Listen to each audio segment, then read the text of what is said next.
ପ୍ରଭୁଙ୍କର ଗୌରବ ହେଉ। ଆଜି ମୁଁ ଆପଣମାନଙ୍କ ପାଖକୁ ଆଉ ଗୋଟେ ବିଷୟ ନେଇ ଆସିଛି। ଶୈତାନ କ'ଣ କ'ଣ କରିପାରେ ନାହିଁ। କେତେକ ଲୋକ ଭାବନ୍ତି କି ଶୈତାନ ସବୁ ଜାଗାରେ ଅଛି। ନାହିଁ ମୋର ପ୍ରିୟ ଈଶ୍ୱରଙ୍କ ଲୋକମାନେ, ସେ ସବୁ ଜାଗାରେ ଉପସ୍ଥିତ ରହିପାରେ ନାହିଁ।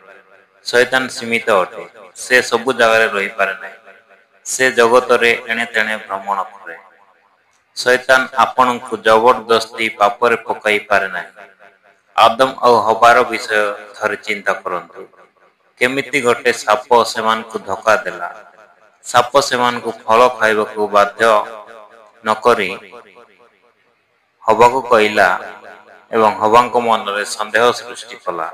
ଆଦି ପୁସ୍ତକ 3 ପର୍ବ 1 ପଦରେ ଲେଖାଯାଏ, ସର୍ପ କହିଲା, ଆଗ ଏ କି ସତ୍ୟ, ଉଦ୍ୟାନର କୌଣସି ବୃକ୍ଷର ଫଳ ଖାଇବାକୁ ପରମେଶ୍ୱର ତୁମମାନଙ୍କୁ ନିଷେଧ କରିଅଛନ୍ତି। ଏଥିରୁ ଆପଣମାନେ ବୁଝିପାରୁଥିବେ, ହବାଙ୍କ ମନରେ ସନ୍ଦେହ ସୃଷ୍ଟି କରୁଛି ଶୈତାନ। ଆଦି ପୁସ୍ତକ 3 ପର୍ବ ତାର 4 ପଦରେ ସେ କହିଲା, ତୁମ୍ଭେମାନେ କୌଣସି ରୂପେ ମରିବ ନାହିଁ କହିଲା ଆଉ ସନ୍ଦେହ ଜାତ କଲା। ତାପରେ ହବା ଭ୍ରମିତ ହୋଇ ଫଳ ଖାଇବାକୁ ନିଷ୍ପତ୍ତି ନେଲା। 2ରେ ବାଇବଲ କୁହେ ଯେ କେହି ନିଜର ଲୋଭ ଦ୍ୱାରା ପରୀକ୍ଷାରେ ପଡ଼େ।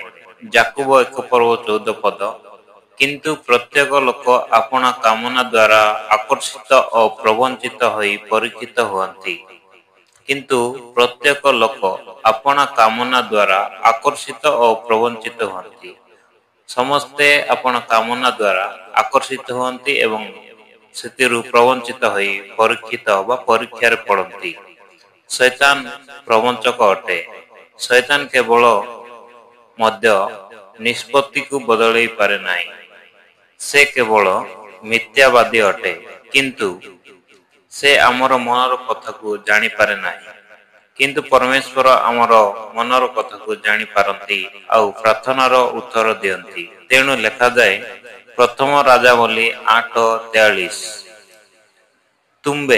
ତେବେ ତୁମ୍ଭେ ଆପଣା ନିବାସ ସ୍ଥାନ ସ୍ୱର୍ଗରେ ଥାଇ ଶୁଣ। ଶୈତାନ କେବଳ ସୀମିତ ଅଟେ। ସେ କେବଳ ଏତିକି ଜାଣେ, ଆମେ ଯାହା କହୁ ଏବଂ କରୁ। ହଁ, ସେ ବହୁତ ଚତୁର ଅଟେ। ସେ ଅନୁମାନ କରି କହେ।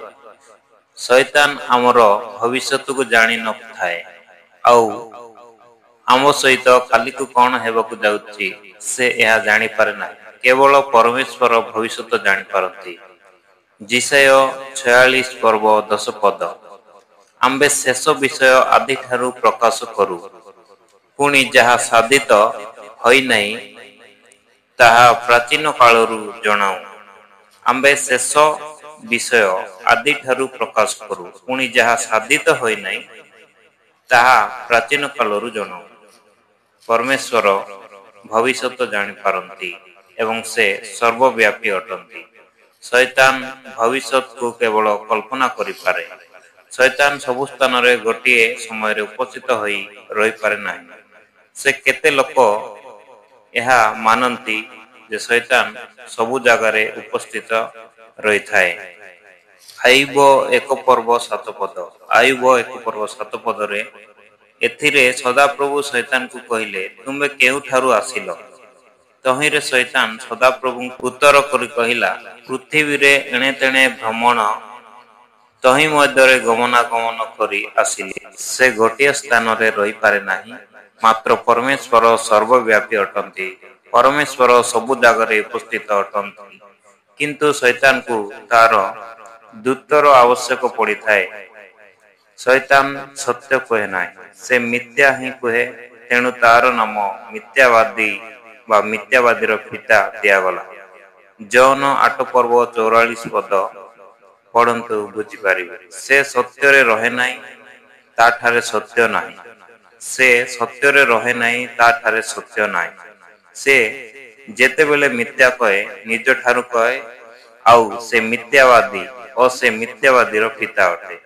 ଶୈତାନ ଅତୀତକୁ ନେଇ ପାପକୁ ନେଇ କୁହେ, ତୋର ପାପ ଆଉ କ୍ଷମା ହେବ ନାହିଁ, ତୁ ସ୍ୱର୍ଗକୁ ଯାଇପାରିବୁ ନାହିଁ।